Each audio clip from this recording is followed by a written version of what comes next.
Did you listen to the last step already? I did. It's like my favorite episode so far. It's pretty fucking good, bro. It's fucking funny. It's really funny. It's our Magnus, Magnus four-fish. Yeah. Is that supposed to be a play on magnum opus? Yeah, I was just imagining like a Down syndrome guy going, Magnus four-fish. I'll cut that out. Okay, so yeah, we're recording, but we're definitely going to cut that out. But anyway, Kyle, just trying to get into the psyche of ourselves with questions that we asked in order to give the listeners out there, our beautiful, lovely listeners, that we might possibly offend with this question, an insight into what we find annoying, perhaps. So, Kyle, what's more annoying, vegans or people that are into astrology? Definitely people who are into astrology, because you can't say it's not real or something without them, like, you know, feeling offended in some type of way. Such a Pisces. I'm a Sag, and like, you know, we gotta tell we don't bullshit, you know. You're a Bob. So Sag. really, yeah. I'm a Bob Saget. I'm a Cap. I'm a Capri. Okay. I'm a Leonardo de Capricorn, dude. I'm a Leonardo Cappuccino. Yeah. I'm a Leonardo Turtle. Have you seen I sent you like a Nick Mullen stand-up special a while ago? Did you ever watch it or No. like anything about it? There's a great joke in it, like I never understood why Ninja Turtles wore masks. Like if something happened and then like they ran away, passerby would just be like, hey, did anybody see who just like did that or whatever? It's like, maybe the giant turtle. Giant fucking turtle. It's even funnier too, because obviously in the cartoon they use the colors to distinguish the turtle, but in the original comic, first of all, it was black and white, but like second of all, in the colorized versions, all the masks were red, so they were just wearing masks. Like, I did not know that. Yeah, the original comic's really brutal too. The turtles are fucking sweet. It's one of my favorite properties. That sounds cool, yeah, if it was more adult, you know. If it was like Bluey. Very adult. And for what it's worth, like that 80s cartoon is very much like a product of the 80s, but the 2002 Turtles cartoon is pretty alright. My brother was super into the Turtles. I never really got into them. My older brother was. I like most of the video games. Oh yeah, I love the arcade game. I mean, it's just like that Simpsons game, a beat 'em up kind of thing. Yeah, Konami made both. What if I got like the same bookcase you do, and then I put like that same Last Friday thing, like right here. That's a board game. Okay. It's basically Friday the 13th board game. And it's really fun. Okay. It takes fucking forever, though. Like, Kristen and I got really into board games for a while. And you start to realize they get complicated as fuck.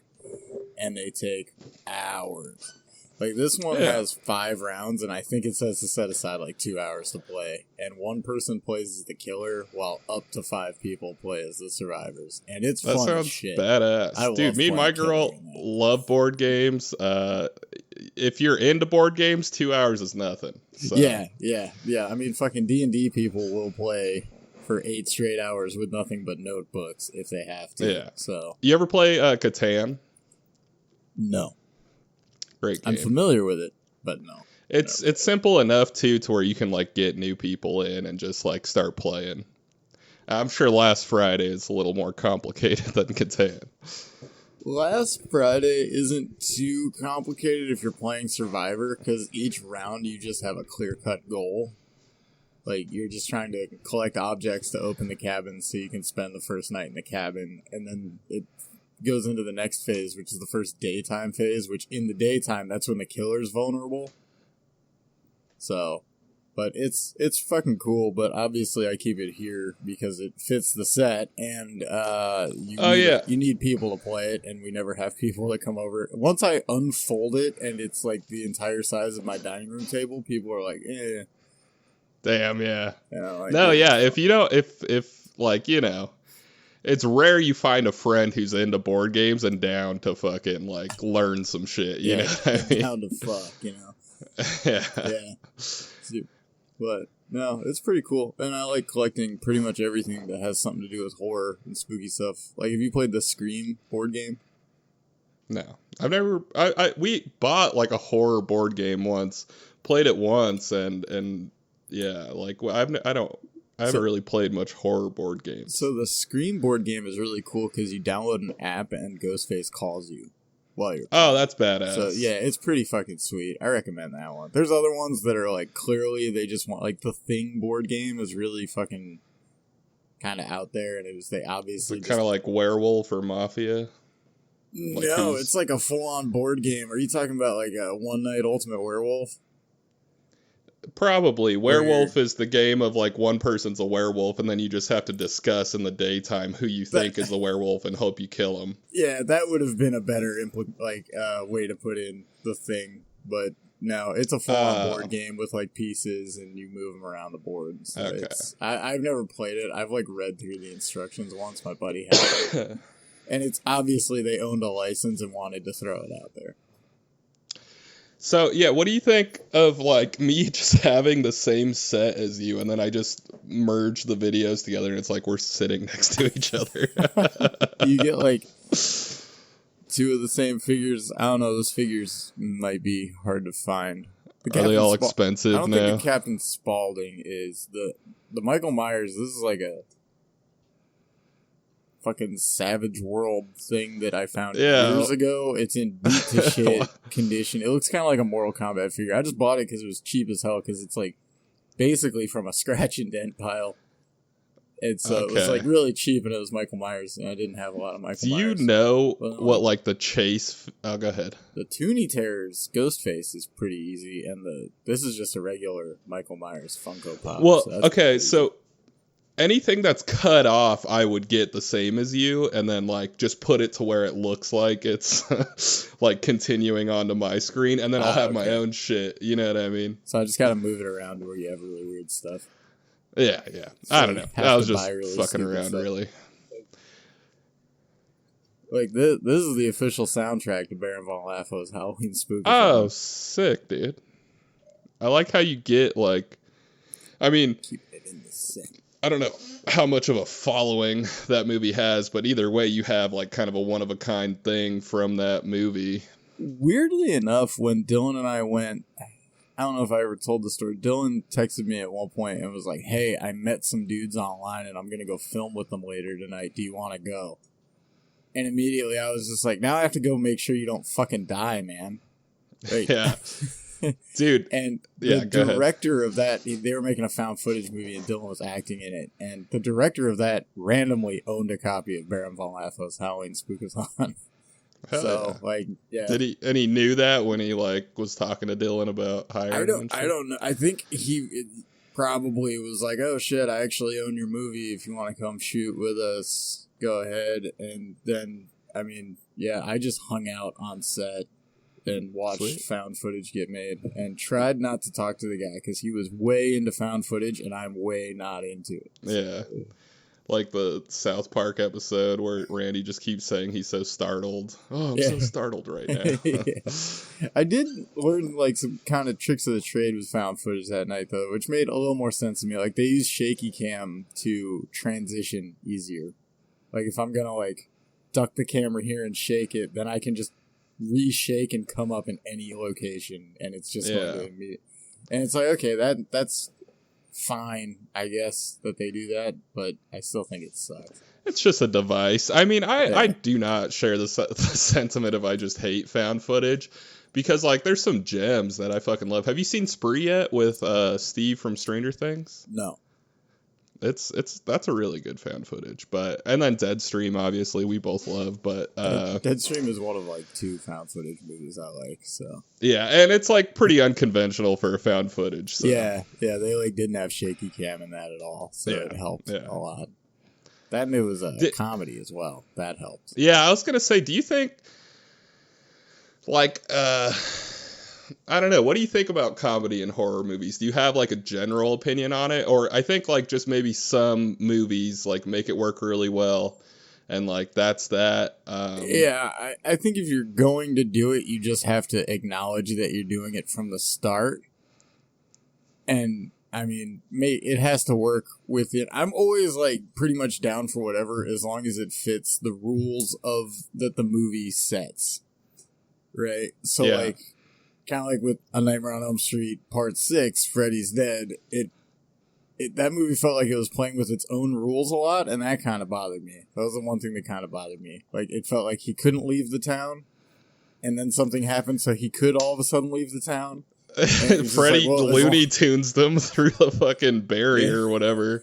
That movie, let's go into it. Freddy's Dead, I know. Let's get up. Welcome to the Spooky Movie Double Feature Show, ladies and gentlemen.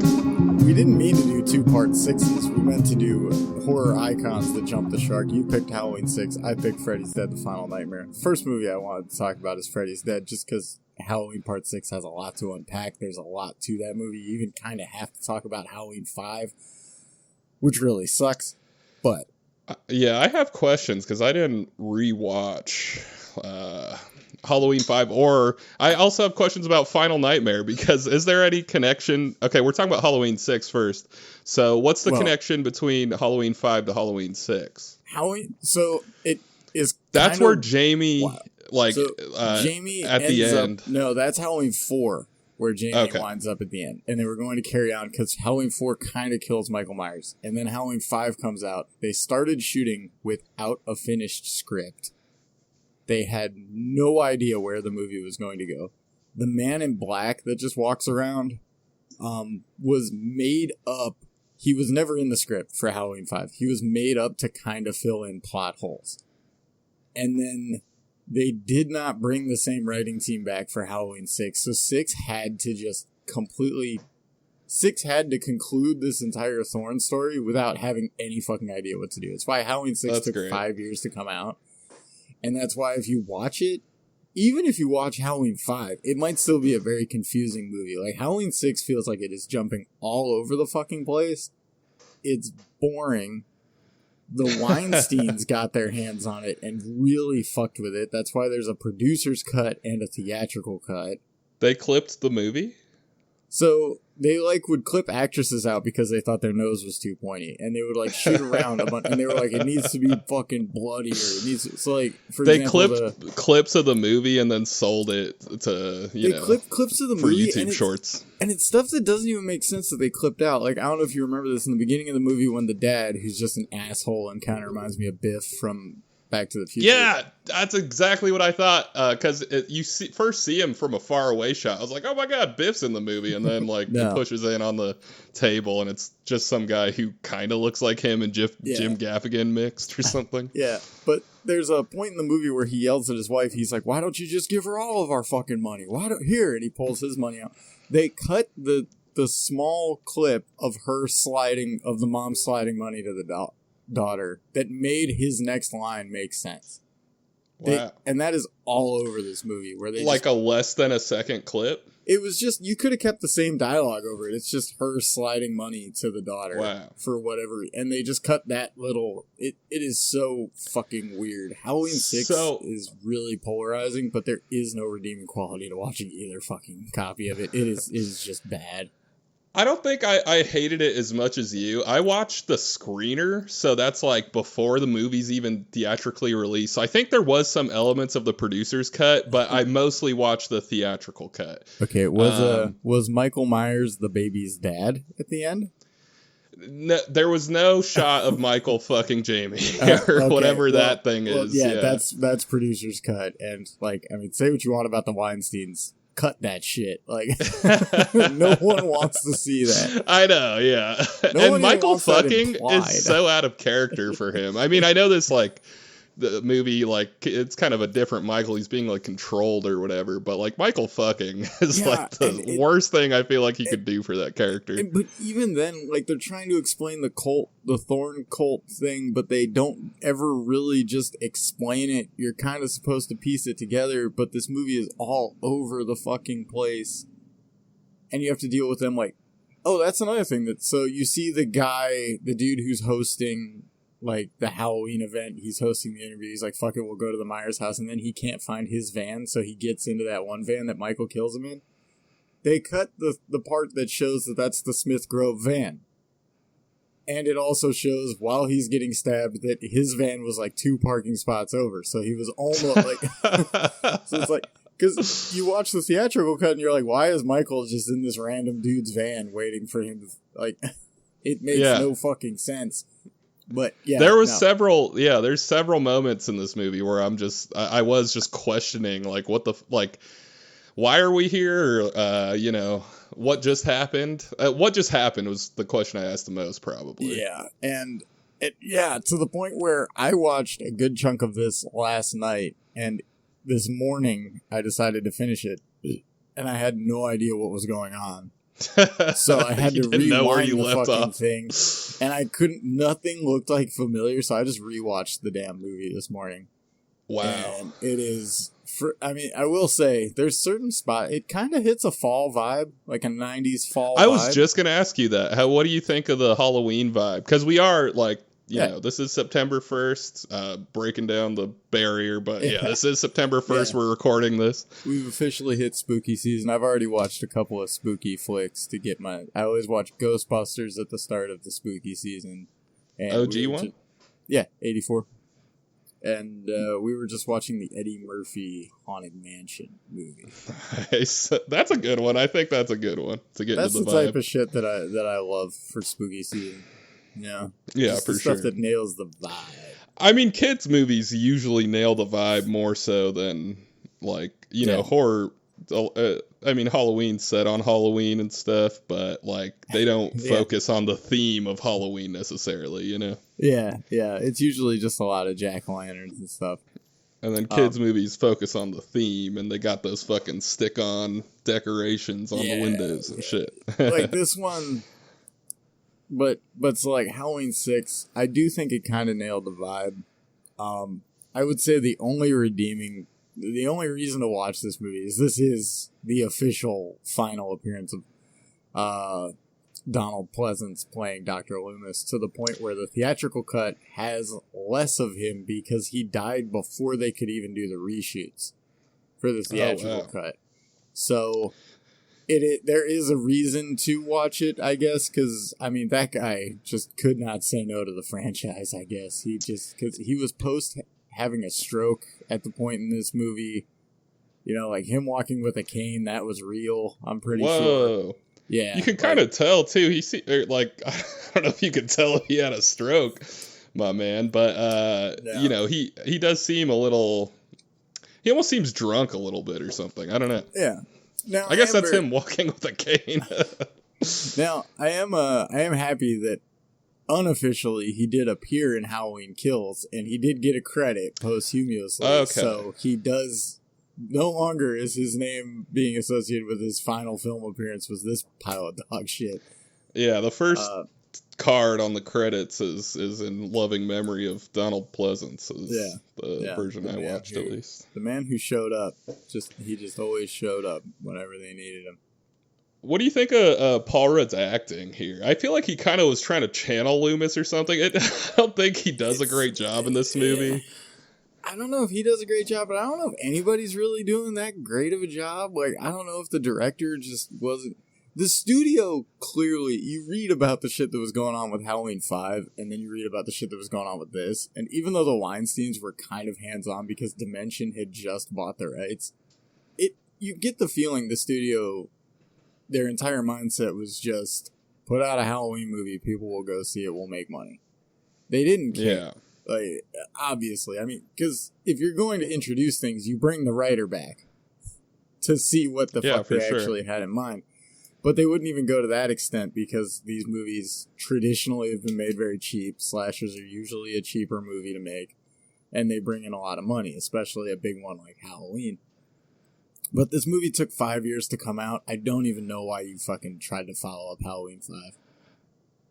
I'd have just made up something else. This is where if H2O had come out here, everybody would just say Halloween 5 sucks and move on. Instead of the trilogy sucked. Or no, people like Halloween 4. But, Halloween 4 is a lot of fun. Yeah. Halloween 4 is a lot of fun, and that's kind of like a pseudo-retelling of the first one, because the last we saw Donald Pleasance and Michael Myers in Halloween 2, they had blown up. So, man. he always comes back, man. Yeah. What do you think of the look of Michael in this movie?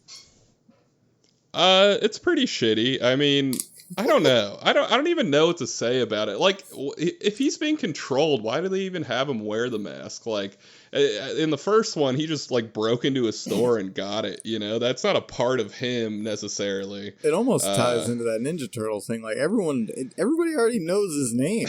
He'd actually hide himself better without the mask. Without the mask, yeah, he could walk through the town and just go kill people as he pleases. And then, like, I mean, as far as kills go, I really didn't think this movie had very many good kills. Nothing overly memorable, at least. The neck snap in the beginning of the movie. Yeah, there's like, I read that the theatrical cut was supposed to be more gory and stuff, but, like, I really didn't see, It's still little things. So, again, that neck snap I just mentioned. In the producer's cut, his head turns and you hear the snap. In the theatrical cut, you see, like, the spinal column a little bit, like, there's a little bit more gore. I think when he stabs the nurse or whoever on the hook in the wherever the hell Jamie had this baby. I know, yeah. It is confusing. And then they don't go back there for the final sequence. No, they go to Smith Grove. I thought that was the place where shit happened. Unless that was Smith Grove at the beginning and they just never fucking explained it because this movie is really, really bad. It's hard to... And what really makes it bad is the movie's just fucking boring for most of it. Yeah. One part of it I liked is when they're like, they don't explain this, but there's like a radio show happening in like the town square or something, and I liked like I just liked that it was a Halloween party, I guess, and there was like a spectacle in the town. But like other than that, there was nothing really compelling. Nothing like even slightly compelling. Yeah, this I also agree it was bad. I don't think I was as bored as you, but yeah. I just couldn't get into it at all. To the point where even just seeing Paul Rudd didn't make me happy. I was like, oh, right, yeah, this is the one with him in it. Yeah, from the first time you see him and he's talking like all kind of like a troubled emo kid or some shit, like I was like, I don't really gel with this. Should touch on the fact that he is playing Tommy Doyle, who was in the original movie, and you see him ultimately meet his demise in Halloween Kills. Right? I'm pretty sure. It is Halloween Kills. Because Halloween 2018 ignored everything other than the first movie. I think they should have brought Paul Rudd back for that, but I guess Jamie Lee Curtis is significantly older, so. But he was younger than her in the first one, so it would have been fine. It would have worked out. I mean, and it would have been a cool nod if you had brought Paul Rudd back, but I'm sure it would have been expensive, because I'd highly doubt, versus what we'll see in the next movie that we cover with Freddy's Dead, I don't think Paul Rudd thinks back on Halloween 6 very fondly. This is, I believe, his feature film debut. Yeah, it is. He's credited like introducing and starring Paul Stephen Rudd. Yeah, but I would be surprised if he even remembers which Halloween he was in. Yeah. I would be shocked. If you were to ask him about it, he'd probably say like, "Yeah, I was in a Halloween, and it was one of the later ones." And Revenge of, Curse of, Incest of, one of those. Incestual, yeah. That is actually another thing. You know how Paul Rudd runs into Donald Pleasance at the hospital? Mm-hmm. And there's like no reason for Donald Pleasance to be there? That's because in the theatrical cut, they don't show you that Jamie actually lived from the Michael Myers. Yeah, she died real suddenly, and like it was pretty gory. I like the kill, but was a decent kill. It would have been nice if she like, I don't know. You didn't really see what happens to the baby until later. She like faked him out or whatever, but I don't know. It felt kind of pointless, that whole chase scene, if she's just gonna like, she had nothing else to do with the story past just having the baby and hiding it in a fucking cabinet. Yeah. I hope somebody finds you. And somehow Paul Rudd knew exactly where to go find the baby. Yeah, there is some sort of connection. I guess it's just because he was almost killed by Michael earlier, but he does seem to like have some sort of like knowledge past just like normalcy. He I don't know. encountered Michael on the first night, and he's really into it because they canceled Halloween because of the Myers kills. Yeah. They said he's like the worst serial killer in the history of serial killers, which I don't think if you add up his kills from the first one. I think it's kind of a stretch. I guess, well, since you are counting Halloween 4 and 5, he did kill a lot, but... I've listened to some great true crime podcasts. There's this, like, murder barn up in, like, Minnesota or some shit where, like, this fool killed, like, hundreds of people, you know what I mean? A murder barn? Yeah, he had a murder barn where he would, like... hang people up on hooks and like bloodlet them and shit, and then I don't know if they were cannibals, I forget, but yeah. Michael isn't the most prolific serial killer. No, I don't even know if he's the most prolific if you stack him up, if you take the kill counts of everybody. Like, I know Freddy is pretty close to the bottom because he doesn't really kill all that many people, but I don't know if Michael's gotten... I doubt Michael has Jason beat. Oh, yeah. Jason's killing somebody every 10 minutes. We'd have to ask that guy from that YouTube channel who has the most, but I'm sure he's hard to get a hold of. He's too busy counting. Yeah, he's too busy putting on a persona and... Shade. Counting. No, I'm just playing. He just has his friends there because he only has 10 fingers. Yeah. That's the only reason he hires people. I need hands. I need hands. Oh. But yeah, final thoughts. Halloween 6, The Curse of Michael Myers, which I still am not 100% sure on what the curse is. I wish I watched the producer's cut because I feel like I would like a cult explanation if they went really into like the cultness of it, and maybe if Michael wasn't being controlled the whole time, because, you know, he is just supposed to be evil and shit. Yeah. I mean, it would if he had like 3 skeleton fish like float into him, and then like that's why he's evil. I would like that better. I just have always hated this idea that we need an explanation for Michael Myers. It's like have one guy that's pure evil. That's why I hate the Rob Zombie movies so much. That's why. He's like white trash, and that's why he kills. He's just white trash. I'm white trash, and I'm in trouble. I am white trash. My mom's Cheryl Moon Zombie. I'll kick your ass.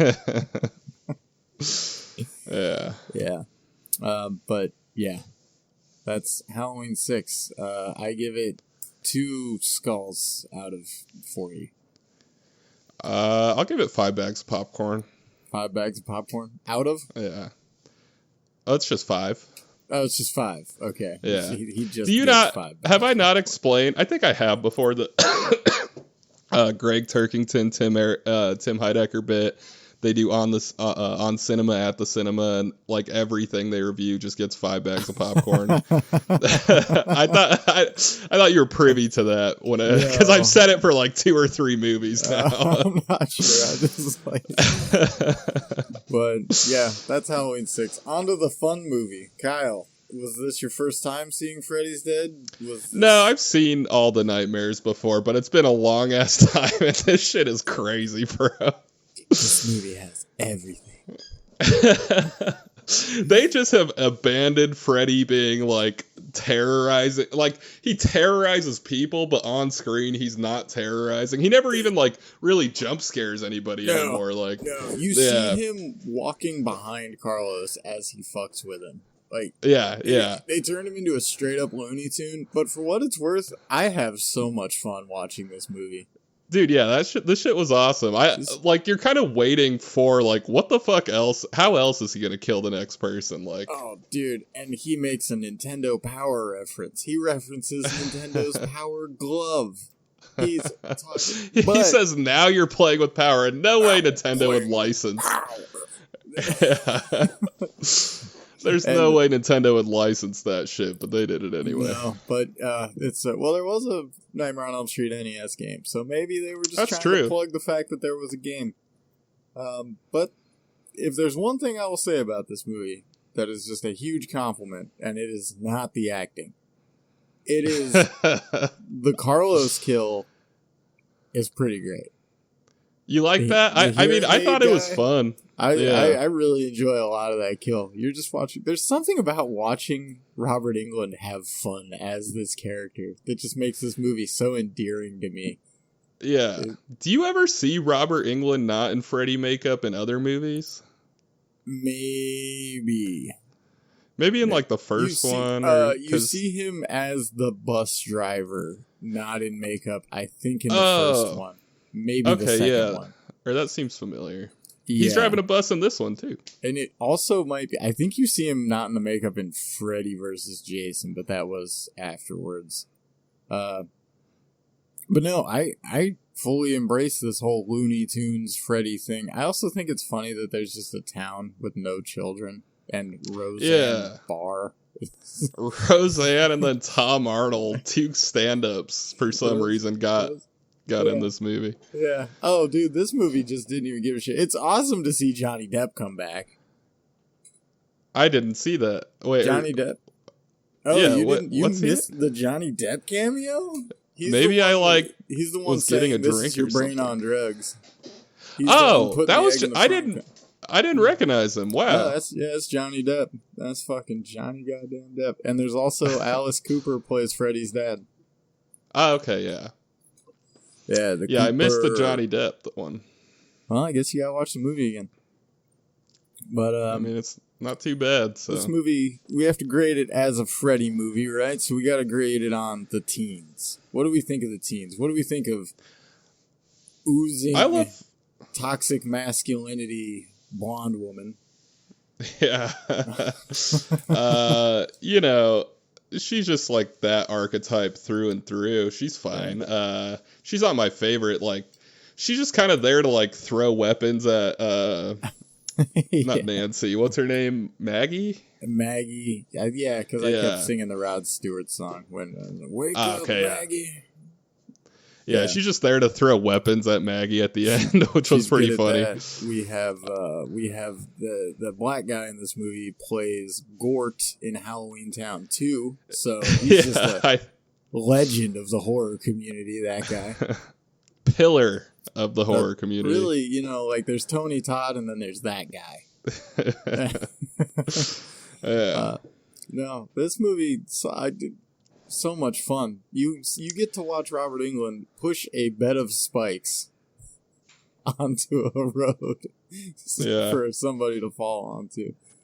Yeah, there's some great fucking kills. In terms of the teens, I love Carlos. Then obviously his kill is like, it's pretty creative. I like when the pins were falling. I didn't really get that, like, because like the water was making a louder sound than that, and then like he dropped like 100 of them and he was fine afterward. But like, it's just like a weird kill that has to do with hearing, and it's great. It's fine. And I like how his head explodes. Yeah, his head explodes. It's really good. Yeah, because then we get, was it Sean? Was Sean the stoner? Yeah. And I think of Sean Penn, so yeah. Yeah. He kind of looks like Sean Penn a little bit. Like, this movie has everything. It's got not Sean Penn. I had something for Carlos. I said not Macchio for nice, Carlos, not Ralph Macchio.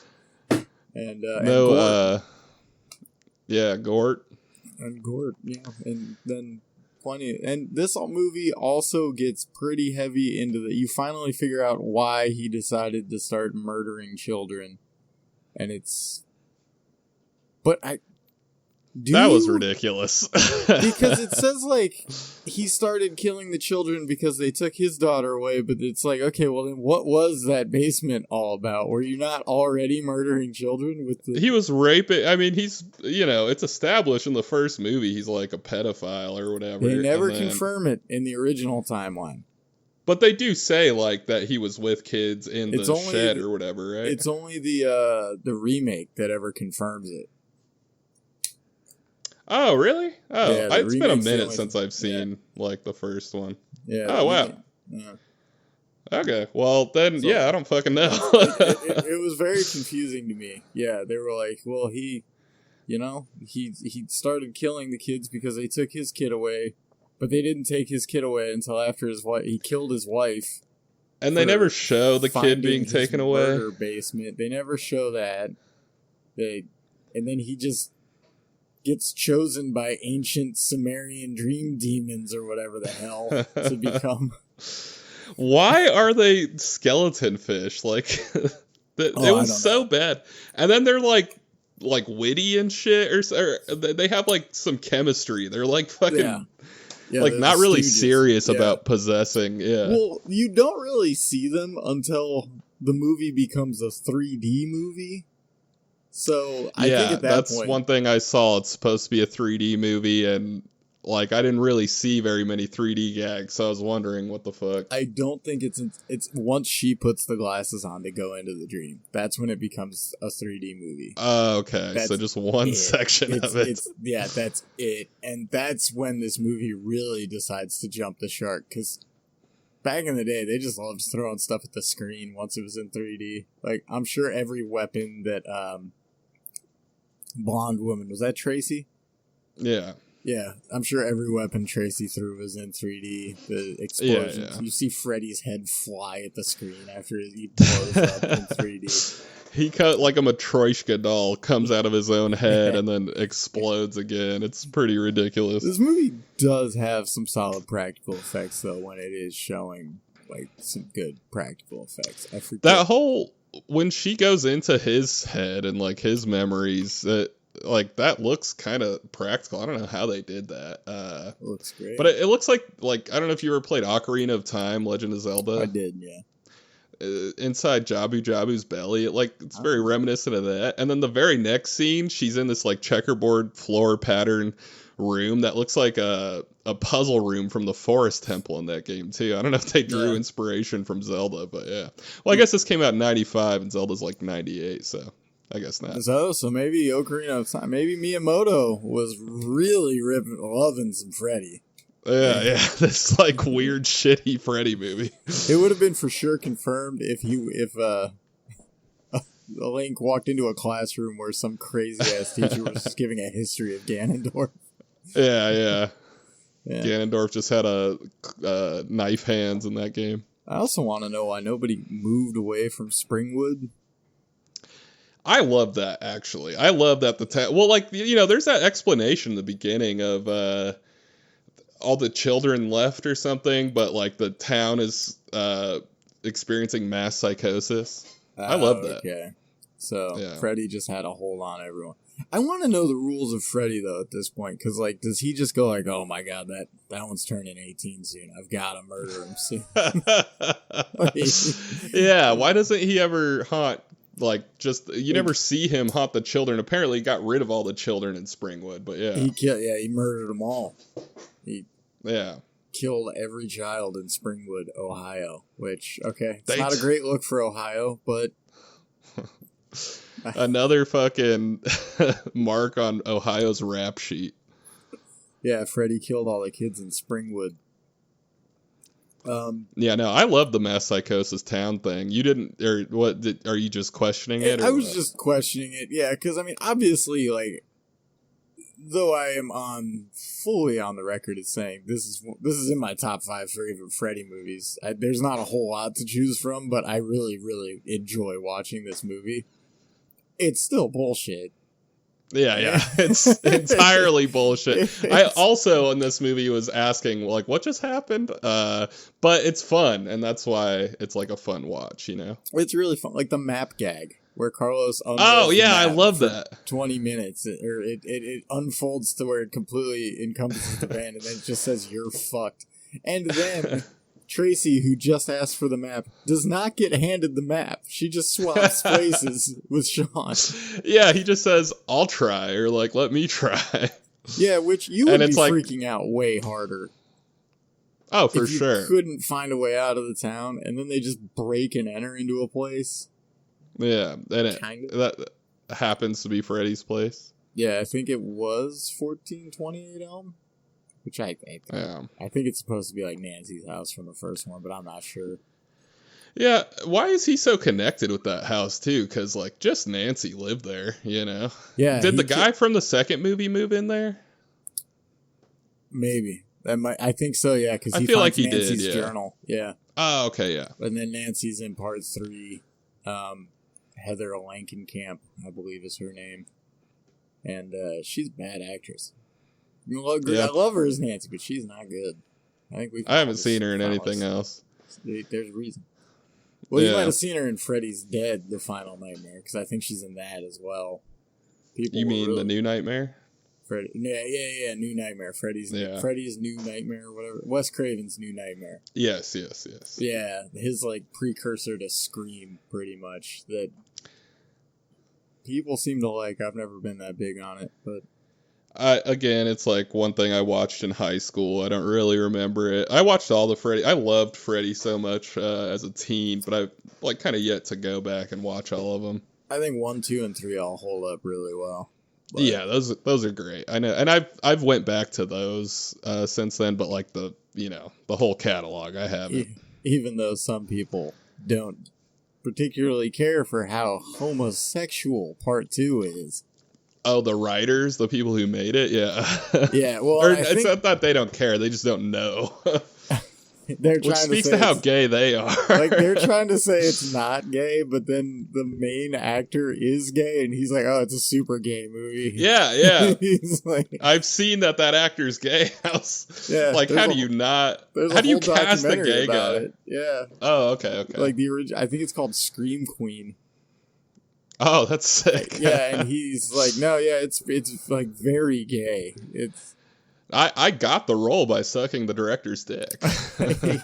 And he doesn't know it's gay. I had to blow so many. I blew both the writers. They got most of the ideas I gave to him while fucking giving him head. Yeah, while fucking slobbing them up, Yeah, that's always puzzled me, but at home at a Korn concert.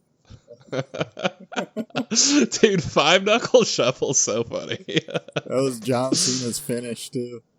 Oh, was it? Yeah, he had the 5 Knuckle Shuffle and the FU. Oh man, fucking John Cena, bad boy John Cena's great. Wow, this is basic thugonomics, John Cena. Basic thugonomics. What was that? Was that a WWE storyline? That was his character. He was a rapper. Oh, that's why he's always doing shit like that. He was a rapper. Yeah, thug life. Meanwhile, he's speaking fluent Mandarin in China and doing accounting commercials. Yeah. He's just that's a talented chap. That John Cena.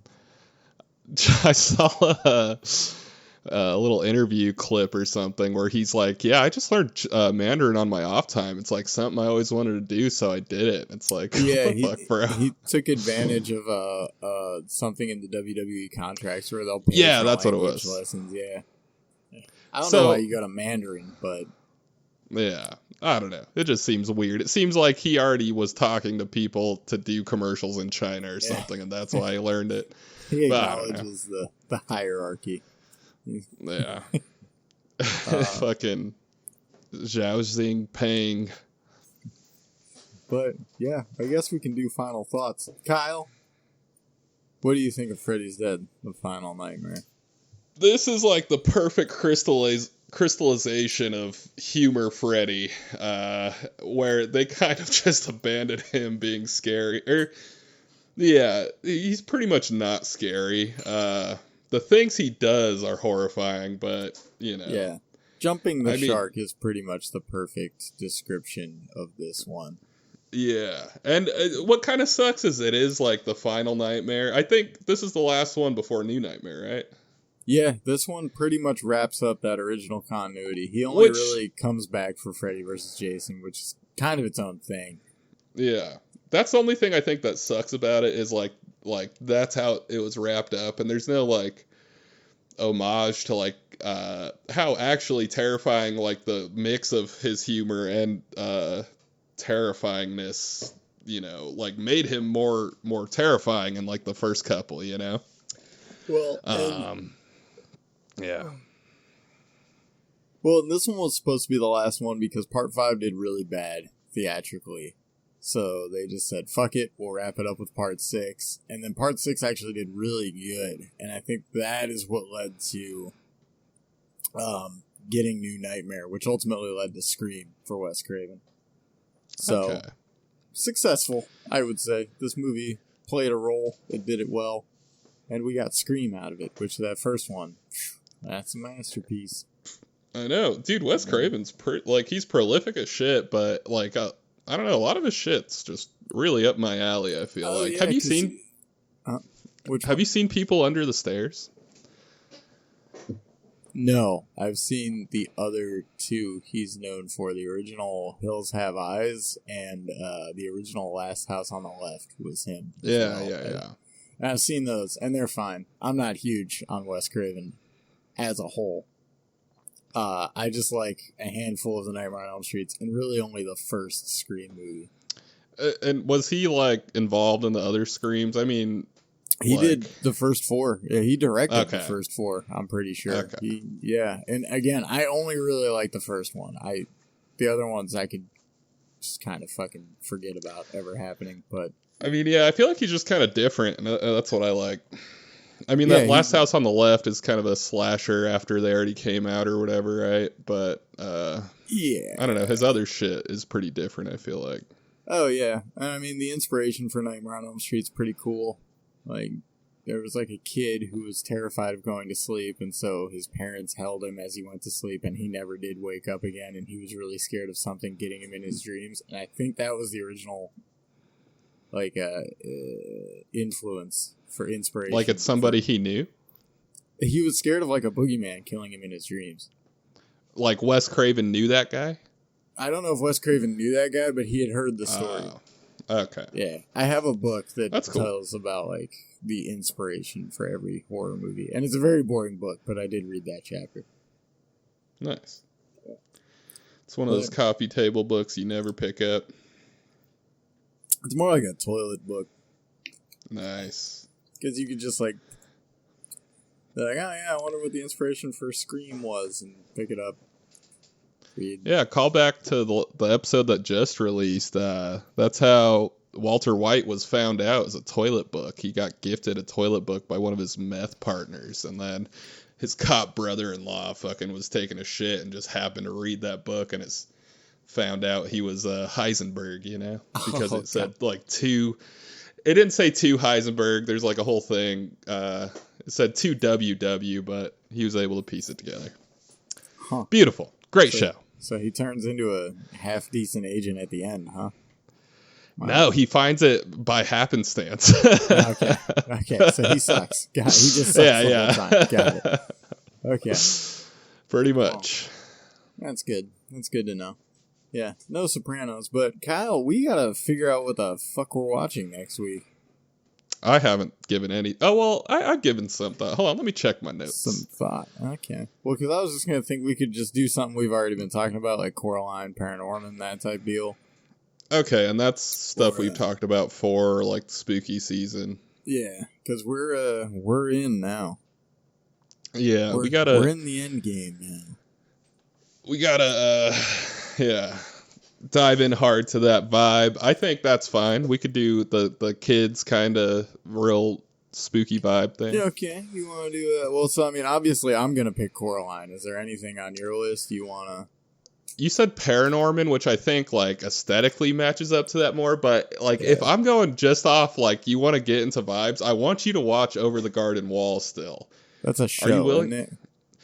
It's supposed to be a movie, so it's broken up into 10 episodes, but, like, it's a movie. Like, okay, it plays as a movie? Yes.